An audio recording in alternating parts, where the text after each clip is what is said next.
उस शायर का नाम है, बल्कि उस हलाल शराब का नाम है कि जिसका नशा अगर एक बार चढ़ जाए तो बड़ी मुश्किल से उतरता है। यही वो इल्म के रोशन चिराग है जिनको, यही वो इल्म के रोशन चिराग है जिनको हवा बुझाती नहीं है सलाम करती है।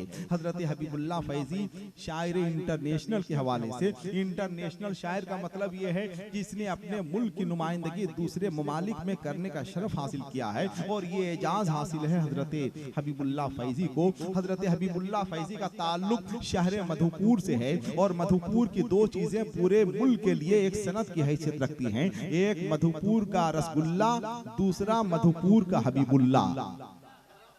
अब जिन लोगों को रसगुल्ला खाना है वो लोग मधुपुर का सफर करें, जिन्हें हजरत हबीबुल्लाह फैजी को सुनना है वो यहाँ बैठे रहे।